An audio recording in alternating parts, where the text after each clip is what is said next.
It was not until July 31st that I was able to mount my spod and again take my place in fighting formations.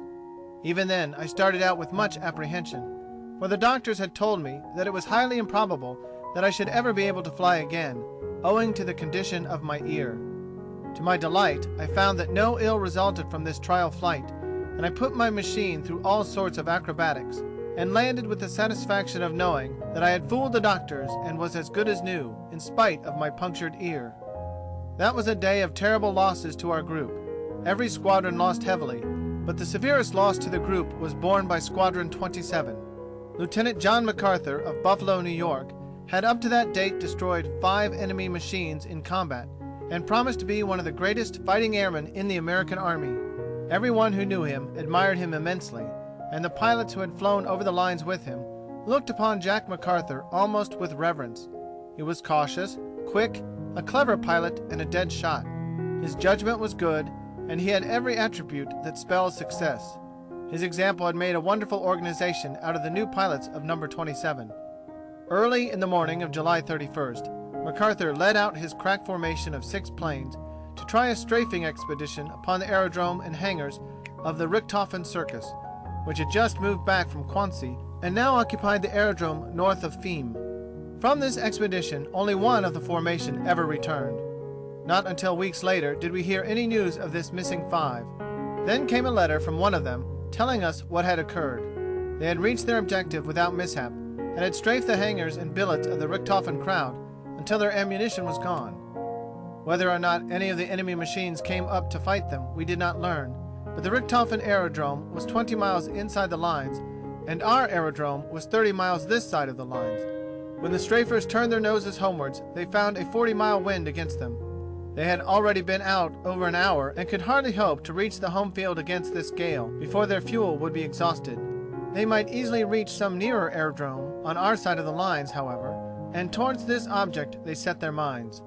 Halfway to the lines, they encountered several formations of enemy planes who were fully aware of their predicament and were waiting for them to come out.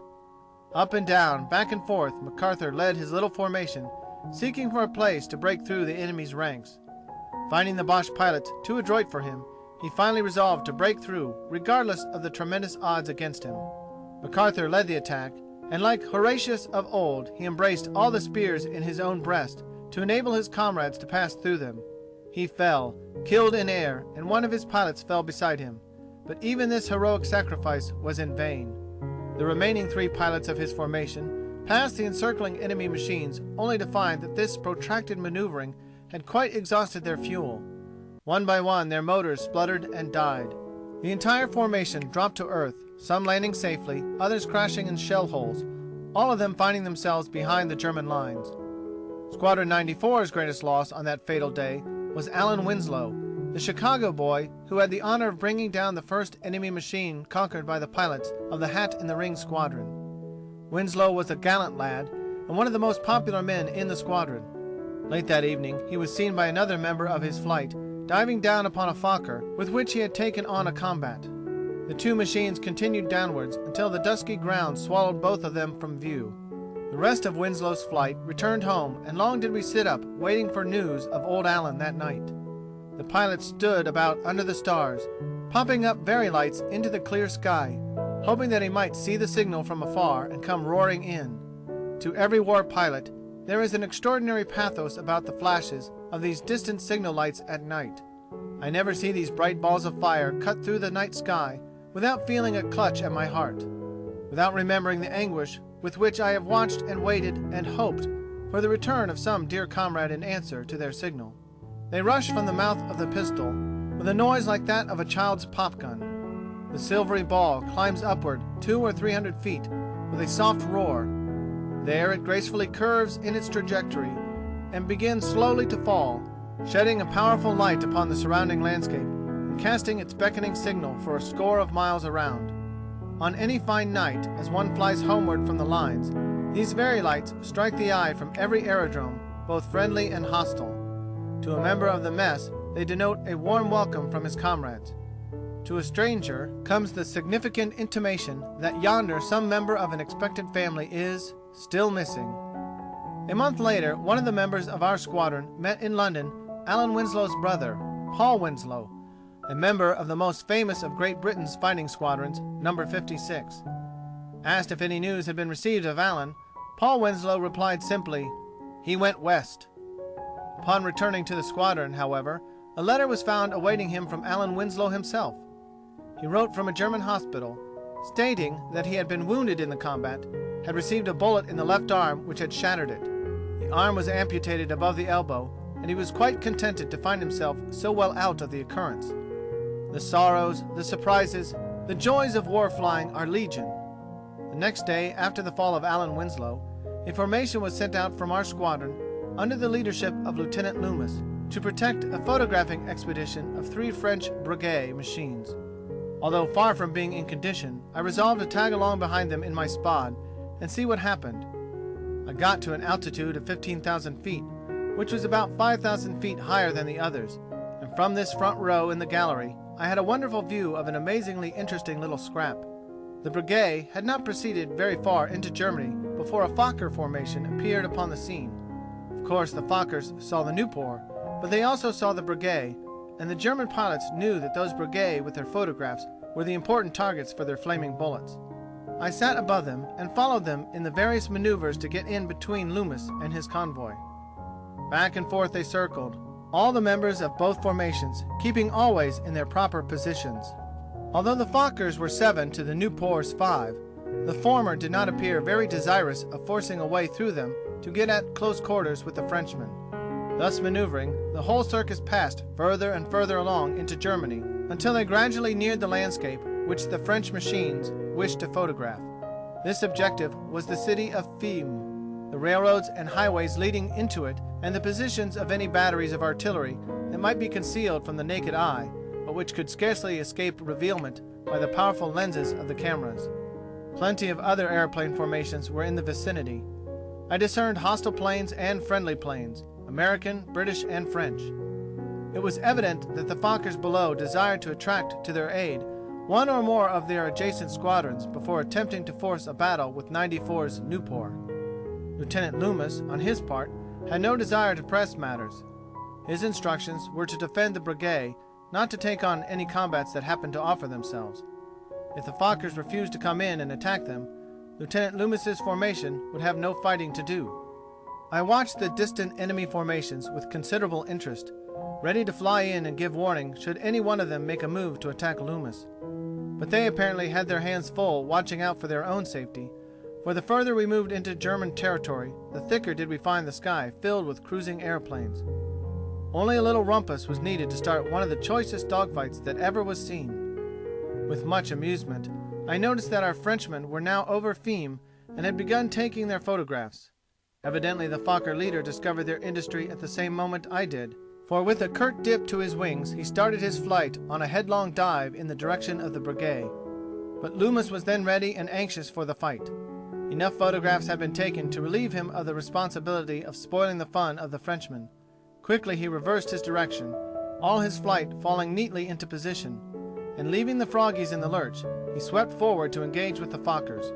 The latter seemed rather startled for a moment, wavered a bit in their course, and in the next instant the fight was on.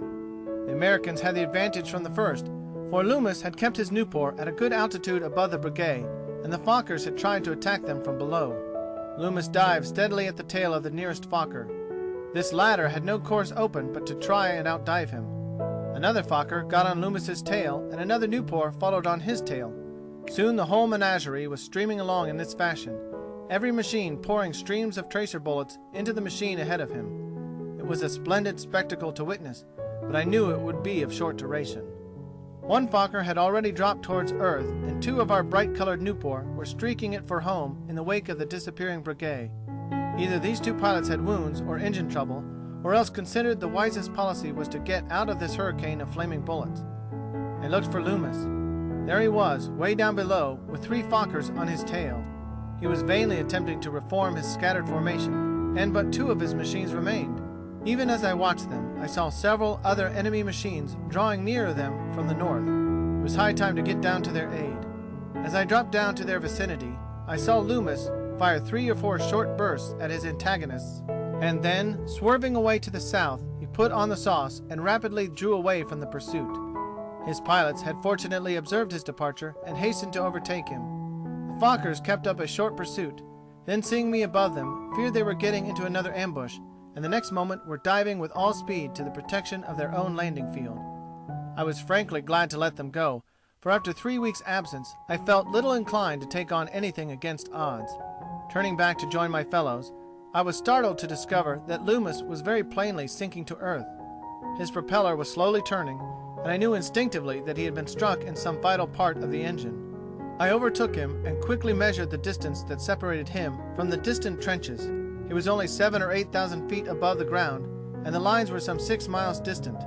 Evidently, he was fully aware of the tightness of his predicament, for he was nursing along his powerless airplane and sailing on as flat a level as the Newport could possibly maintain. Generally speaking, an airplane can sail along for a mile without losing more than 1,000 feet altitude. Thus, Loomis could make 8 miles without engine power, provided he were 8,000 feet above ground.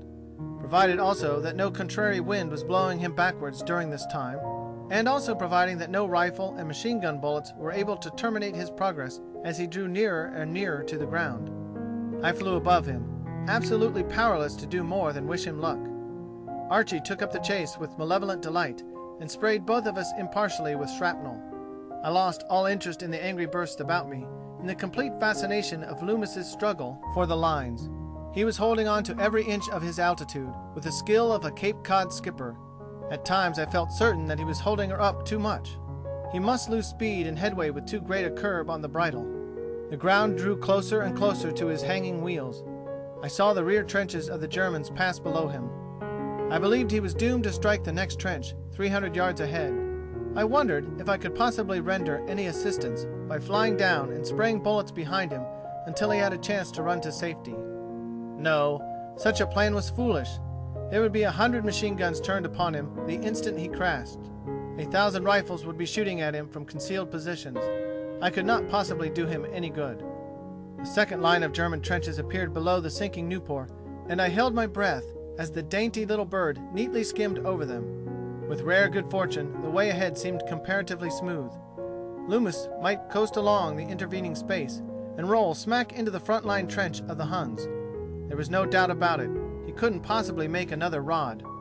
Just at that moment, his Newport hit the ground, bounded up, struck again some 30 feet ahead, and with another bound actually hopped over the narrow front line trench and rolled along some 30 or 40 yards across no man's land.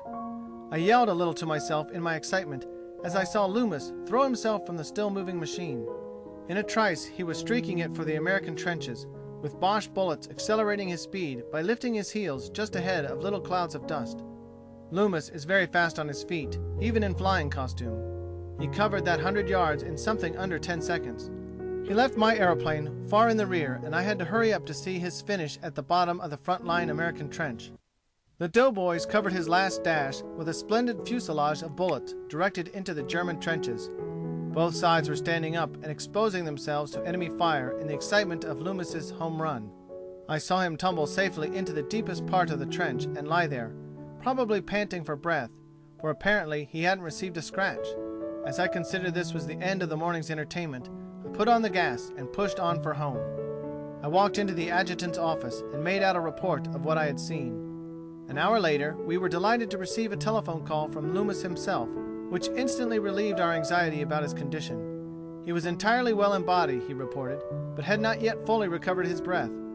Then came another telephone call from the French headquarters, thanking 94 for bringing down one Fokker airplane, whose destruction they would be happy to confirm, and repeating their thanks for the protection Loomis's formation had given their photographers.